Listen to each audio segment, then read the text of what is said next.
estoy contigo un ratito, ahí grabándote, Manuel. Hola, estamos con el doctor Carlos Díaz, profesor Díaz. de la universidad.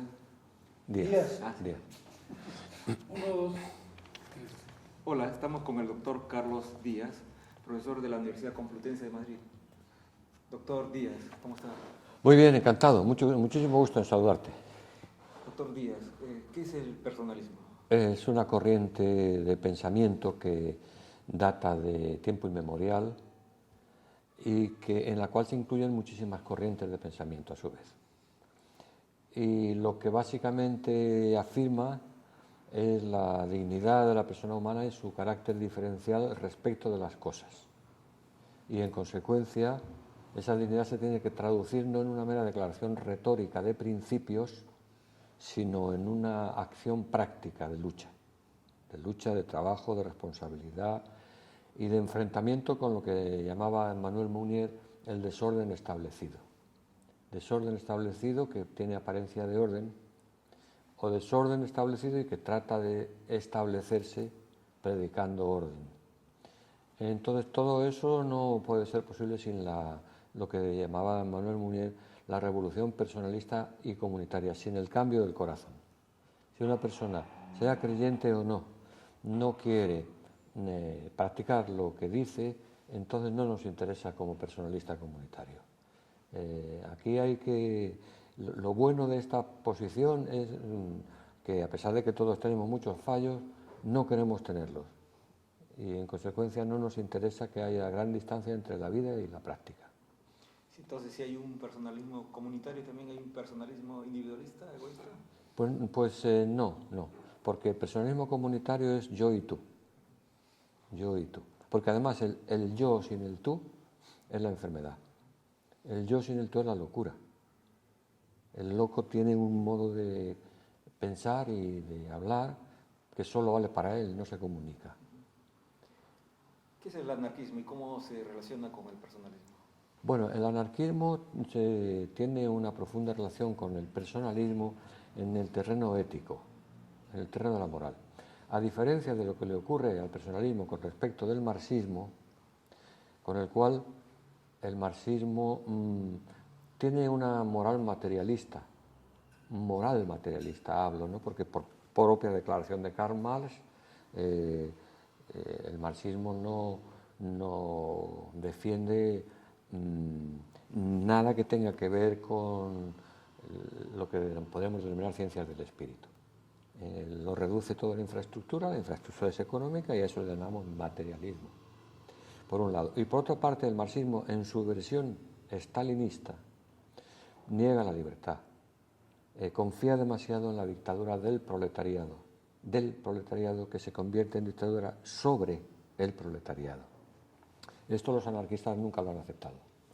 Quieren lo mismo que los marxistas, pero no aceptan esta contradicción final que existe en buscar la libertad a través del autoritarismo dictatorial. Según el marxismo, pues es porque el anarquismo es de otro mundo y no es capaz de poner los pies en la tierra y porque es idealista e irrealista.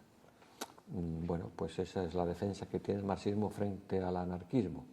Pero yo personalmente del marxismo y en mi trato con el marxismo durante la clandestinidad, etcétera, en España, pues no, nunca me ha interesado su perspectiva. Finalmente lo que se ha visto es que el anarquismo tiene todavía partidarios en el mundo, aunque no se haya sabido organizar, mientras que el marxismo es una lástima, ha fracasado no solamente porque no ha sabido llevar adelante lo que él llamaba el paraíso en la tierra, sino porque no tiene antropología fundante. La antropología del marxismo es ese tipo de materialismo que no es un materialismo sino economicista en el fondo, ¿no? Tenemos que distinguir entre el materialismo dialéctico y el materialismo histórico. El materialismo histórico es el de Marx, la historia de la humanidad y la historia de la lucha de clases, mientras que el materialismo dialéctico es el de Engels, y es Engels, pero no Marx, como sabemos por la relación epistolar entre ambos, el que defiende la reducción de toda superestructura a la infraestructura material. Ahora viene entrado en crisis la noción de materia. La noción de materia del materialismo de Engels no es la misma de hoy. Entonces eso no se puede sostener. Yo mismo traduje un libro de Carlos Marx. Es decir, que yo no sea marxista no quiere decir que yo sea antimarxista, no he sido nunca anti nada. He aprovechado de los sistemas lo que me ha parecido bien y lo que no. Yo traduje un libro de Carlos Marx, es la única traducción al español que hay. Se llama Señor Vogt, V-O-G-T, Herr Vogt, donde él ahí se distancia, son más de 500 páginas, no pienses que es un folleto, seguramente lo conoces, pero donde él dice que él no es materialista dialéctico, porque él no cree en este paso de lo material, en fin, cuasi evolutivo, el desarrollo evolutivo. Él habla solo de materialismo histórico. Entonces, el materialismo dialéctico de Engels es muy pobre filosóficamente y la dictadura de Stalin y del stalinismo, ya todo lo ulterior del comunismo real, etcétera, ha sido una vergüenza histórica. En nombre del comunismo se ha pretendido hacer el cielo en la tierra y lo que se ha hecho ha sido un infierno en la misma. Y lo siento, porque a mí no me gusta que el marxismo haya fracasado, aunque yo creo en Dios, pero no importa, toda la gente de buena voluntad tiene que estar ahí, ¿no? A mí el marxismo, en cuanto que un hecho desaparecido prácticamente de la historia, me da una enorme tristeza, porque sobre todo lleva a pensar que el capitalismo es bueno. Ha triunfado el capitalismo, ha fracasado el materialismo marxista que era malo, luego el capitalismo es bueno. Y en esa falacia y en ese error está el mundo de hoy. ¿Y el anarquismo actualmente es posible? ¿Cómo? Bueno, el anarquismo actualmente, nada es posible, ni el anarquismo ni ninguna otra cosa, si la gente no lo quiere. Punto número 1. ¿Quiere la gente el anarquismo? ¿Quiere la gente ponerlo todo en común? La comunión de bienes. Entre los anarquistas españoles se practicaba en la Guerra Civil Española lo que se llamaba la toma del montón, que consistía en que los campesinos echaban en un gran montón todo lo que producían y dejaban allí lleno, sin puertas, sin cerrojos, ni candados, ni llaves. Entonces cada uno tomaba de allí lo que necesitaba y aportaba lo que podía. La máxima alegría de esa toma del montón no era necesitar mucho, sino que lo que llamaban ellos, con Sócrates, la grandiosa carencia de necesidades. Qué poco es lo que necesito y lo poco que necesito, qué poco lo necesito. Esto era el anarquismo. Necesitar poco y aportar mucho. ¿Por qué? Pues porque había ancianos, había mujeres, había niños, en fin, enfermos, etcétera, que sí lo necesitaban. Y esa era la máxima alegría. Y no había administradores, sino que era una educación y una filosofía distinta. Los anarquistas negaban, como tú sabes muy bien, todo lo que me estás preguntando lo sabes de sobra, mejor que yo, pues los anarquistas negaban las cárceles. No había cárceles. ¿Qué es lo que había? Cuando alguien quería ser egoísta hasta el extremo, pues le daban el equivalente al sueldo o al dinero para 2 días de viaje, una manta, y le regalaban un mulo o un asno para que se marchara de allí, porque si no quería a los demás compartir con ellos lo que producía, los demás tampoco querían estar con ellos y por así decirlo, lo excomunicaban, lo excomulgaban, lo echaban.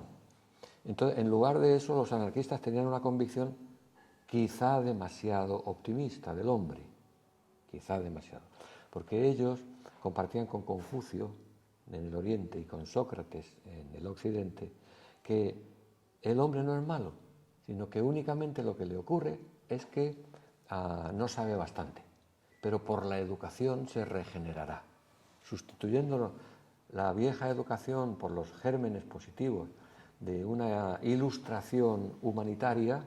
Los hombres, las gentes, las personas cambiarían. Esta especie de socratismo moral o confucianismo moral, creo que sí, ciertamente es una posición voluntarista del anarquismo que ignora la maldad del hombre. Es decir, lo que le pasa al anarquismo es que es para los ángeles, pero no lo digo negativamente, sino para hombres muy buenos, que no quieran vivir a costa de los demás, que quieran solidarizarse, que quieran crear cultura y que Ellos decían que así como los bienes materiales son escasos e inelásticos, no puede haber más aire del que hay, sin embargo los bienes, vamos a llamarlos así, espirituales o culturales, son inelásticos, no se acaban nunca. Y eso es verdad. Y entonces ellos decían que lo que había que promover eran las dos cosas, pero que resultaba inagotable eran los valores culturales, espirituales, inelásticos del ser humano. Yo estoy completamente de acuerdo, estoy absolutamente de acuerdo. A mí me faltan horas para estudiar y me falta gente con la que trabajar y ahí no hay nunca carencia de trabajo. Fíjate la cantidad de trabajo que podíamos crear de bienes espirituales o culturales, ¿eh? Ahora que hay tan pocas escuelas y tantos ejércitos. ¿Qué son los ejércitos? Pues los ejércitos son la última palabra del parasitismo social. Esto siempre lo hemos dicho los anarquistas, pero no hace falta ser anarquista para decirlo, ¿eh? Y así sucesivamente. Hay montones de capas sociales que nos están chupando la sangre, ¿eh? Esas no son necesarias. Sí necesitamos más maestros, más cultura. Lo que ustedes, muchas gracias a los dos, están haciendo. Venir a hacerle una entrevista a un humilde servidor, que tampoco tengo grandes cosas que decir, pero buscando ustedes, haciendo este esfuerzo, eso es una maravilla. Yo creo que eso es lo que realmente quería el anarquismo. Doctor Díaz, ¿cómo concilia usted su fe católica con el anarquismo que es tradicionalmente ateo? Ciertamente. En algunas cosas no lo concilio. Hay que ser honestos. Por ejemplo, si la mayor parte de los anarquistas son ateos y antiteos, recordemos a Bakunin, ni Dios ni amo, porque Bakunin identifica el Dios con el amo. Yo he prologado la obra de Bakunin, ni Dios ni amo. Te quiero decir con esto que aunque yo no estoy de acuerdo, yo tengo que buscar y dialogar, creo que todos debemos hacerlo. Bueno, pues eso es incompatible con la fe en un Dios. Bueno, pero lo que es de la ética, del apoyo mutuo, en aquel libro clásico de Piotr Kropotkin, El apoyo mutuo, que también tuve mucho gusto en prologar en las editoriales, donde yo siempre que he estado por el sitio he fundado editoriales, ¿no? Ese tipo de cultura. Yo no he ganado dinero, yo soy casi como una rata de pobre, de verdad te lo digo, ¿eh? Pero no me importa, si yo soy riquísimo. Bueno, pues por eso, en aquel libro famoso del apoyo mutuo, la versión que da Kropotkin, este premio, el equivalente al premio Nobel de la ciencia de su época, la medalla de oro de las ciencias de Moscú, príncipe anarquista, príncipe, que se durmió cuando era pequeño en los brazos del zar de Rusia y que por ver la miseria de la gente en una de las misiones a las que fue viajar se convirtió al ser humano. Pues ahí, en ese libro precioso, hace una lectura que no es exactamente la antítesis de la Struggle for Life, la lucha por la vida de Darwin, sino que él subraya los elementos cooperativos. Las especies que más cooperan son las que más prevalecen, no las que más se luchan entre sí. De manera que hay un componente de lucha, cierto, necesario, pero también un componente mucho más grande de apoyo mutuo, y eso es cristiano. Así que, y si me preguntas pues por las jerarquías y todo eso, pues mira, puedes comprender que soy lo menos jerárquico posible, dentro y fuera del cristianismo, del anarquismo, de los partidos. La verdad es que siempre soy un poco una nota discordante en ese terreno. No porque yo tenga fobia a la organización, ¿cómo voy a tener fobia? Somos comunitarios. Pero sí al jerarquismo que invita a no pensar, al gregarismo, al todos al mismo tiempo, al mismo sitio, diríamos, el servilismo de la autoridad. Eso está en todas las familias, incluso en las mejores. ¿Qué razones tiene usted para creer en Dios y seguir siendo católico? Pues creer en Dios, pues sencillamente, a mí me parece que lo que dignifica al ser humano es el amor. No la palabra, sino el gesto, la vivencia del amor. Yo lo necesito, a mí me gusta que tú me quieras. Pero del mismo modo también me gusta querer. Bueno, entonces me gustaría que toda la gente, por lo menos la gente que quiere querer y ser querida, no muriese, que no muriese nadie de esos que por lo menos quieren querer y ser queridos, y que luchan por lo demás, y que van a las cárceles, y que son censurados, y que son perseguidos por la justicia y por el reino de Dios en el caso de los cristianos. Todos esos, hubiera alguien que les recibiese para siempre amándolos, diciendo, qué bueno, vais a vivir conmigo siempre en el amor. Yo sé que esto no demuestra que Dios exista, pero sí es un deseo de que Dios exista. Si ese Dios, amor, no existiera, yo me consideraría un hombre muy desgraciado, porque todo lo que he luchado por lo eterno en el ser humano, pues al terminar yo se habría perdido y la injusticia seguiría y pobre de, como decía Dostoyevsky, cuando se viola a una sola niña, se viola a la humanidad entera, porque cada hombre lleva la impronta de humanidad dentro de sí. Todo eso se acabaría si no hubiera ese tipo de Dios, amor. Otro tipo de Dios yo no lo entiendo. Si hubiera un Dios que no fuera amor, fíjate lo que te digo, yo lucharía contra él, aunque saliera perdiendo, por dignidad. Por eso solo puedo creer en el Dios amor. ¿Y por qué seguir siendo católico y no cristiano, no católico? De otra Bueno, pero eso mismo me lo podrías hacer siempre. ¿Y por qué ser cristiano y no católico, no? Bueno, esto es un factor. Yo he nacido en el interior de la Iglesia Católica, he visto muchas cosas malas y muchas buenas, y bueno, he discernido y diríamos, pues ahí estamos.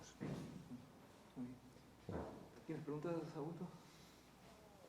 Sí, bueno, la pregunta que te dije yo era, que se le hiciste, ¿no? O sea, la conciliación entre anarquismo y cristianismo, es fácil, ¿no? Dentro del anarquismo hay gente violenta y otra no violenta. Bueno, yo con los violentos no me parece que sea el procedimiento adecuado. La violencia por la violencia pues genera el mismo efecto de la guillotina.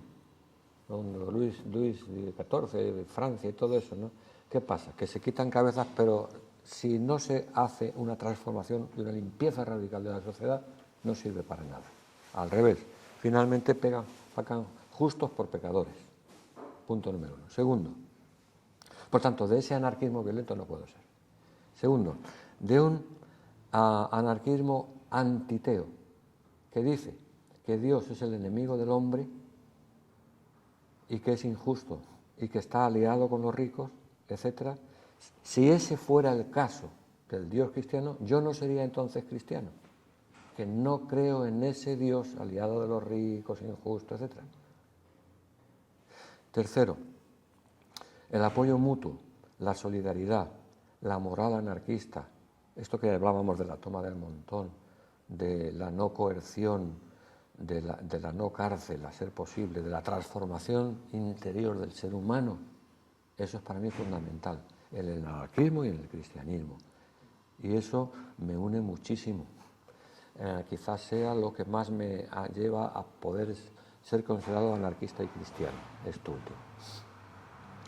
Por lo demás, también el anarquismo necesita un mínimo de estructura para poder mantenerse, un mínimo. No hay ningún gran movimiento obrero anarquista que, por ejemplo, la CNT, la Confederación Nacional de Trabajadores, o la FORA Argentina, etcétera, han necesitado una organización, pero cuanto menos mejor. Y lo mismo me pasa en el cristianismo. Organización, la justa, pero más superestructuras y luego cultos, por ejemplo, al Papa como si fuera Dios. El Papa no es Dios, etcétera. Todo este tipo de adhesiones que son perezosas a la propia convicción y que terminan divinizando a San Bakunin, si hace falta, ¿verdad? Pues todo esto no me gusta. Entonces, dentro de eso, lo que tenemos en común es que creemos en la libertad, la igualdad y la fraternidad. Ese es el lema del 1789, lema de la modernidad, que no está superado. ¿Acaso está superada la igualdad, la libertad, la fraternidad? ¿Están superadas? No. Entonces, ¿por qué hablamos de posmodernidad? Como si hubiéramos superado la modernidad. Estamos todavía en la peor de las premodernidades, mientras presumimos de posmodernidad. Y este es en general un poco así el sentido de esta pregunta. He publicado y traducido clásicos del anarquismo, pues no sé, pues puede que sea el escritor vivo, que en el mundo haya escrito más libros sobre el anarquismo, ¿no? pero no por nada, sino porque es que esto es como me dicen, ¿y cómo escribes tanto? Pues porque es la pasión del montañero que quiere llegar a la cumbre, pero puede acceder por muchas laderas y siempre realmente la cumbre es inaccesible. En este esfuerzo de inaccesibilidad está nuestra condición de filósofo, ¿verdad, hermano? Sí. ¿Y si Dios no existiera? Peor para mí, peor para mí. Yo volvería al polvo y a la nada. Y peor para la humanidad. Y porque si yo quiero un mundo libre, igual y fraterno, lo quiero para siempre y mejor. Yo no me imagino un cielo donde la gente está aburrida encima de una nube, con una capa blanca, tocando la lira y haciendo pipí para abajo. Vamos, que si eso es el cielo, a mí que no me lo den. El cielo tiene que ser un crecimiento del amor también allí, porque si no hay crecimiento no hay amor. No me preguntes cómo, porque eso ya sí que no te lo sé decir, pero creo en ello. Una cosita más, y entonces, ¿el anarquismo cómo podría llegar a ser conocido, difundido? Estos libros que he escrito sobre valores están en esa línea. Sí, claro, claro. Todo lo bueno de todos los sistemas hay que recuperarlo. Sería un delito excluir lo bueno por dogmatismo. Y esa es nuestra lucha. Yo creo que en esencia es eso en el fondo del personalismo comunitario, que no es de nadie, que es de todos. Que yo no puedo decir, yo soy personalista comunitario y tú no, pero bueno, ¿pero quién soy yo? ¿Dónde está mi patente para excluirme? Si todos están invitados a ser mejores personas y a vivir con dignidad. Vivir con dignidad, vivir humanamente, vivir con proyección, vivir con altura, crecer. ¿Qué es lo contrario de este capitalismo asqueroso, global y no global, donde nos induce a decrecer, a consumir, a ser siervos, a ignorar? Y además, todo eso, como si fuera bueno, lo aplaudimos. Esto es lo intolerable. Para mí es lo intolerable. ¿Qué piensa del futuro de la humanidad? El futuro de la humanidad depende de la humanidad. Depende de lo que queramos hacer. ¿Eres optimista, pesimista? Es que a mí me dicen que el pesimista es un optimista bien informado. Pero bueno, yo quiero estar bien informado, pero a este paso de seguir así es evidente que no tenemos futuro como humanidad. Es evidente que, aunque solo sea desde la perspectiva del clima y de la perspectiva ecológica, estamos matando, pero a unos pasos acelerados la posibilidad de vivir en la Tierra. Entonces, eso lo sabemos todos. O sea, habrá que hacer todo lo posible inmediatamente y ya. ¿Lo quieren las multinacionales? Yo creo que no lo quieren. Quieren seguir contaminando, destruyendo y ganando dinero. Pues habrá que luchar contra las multinacionales. Cada uno como pueda, organizándose, con libros, con esto, con lo otro, haciendo lo que ustedes están haciendo, molestándose por venir, sí, simplemente por confiar en que hay por ahí una voz que puede decir algo. Eso es maravilloso lo que hacen ustedes. Muchas gracias por sus palabras, doctor Díaz. Estoy encantado, Gracias a los Gracias dos. a usted. Un gran placer. Muy amable. Gracias. Listo. Bueno.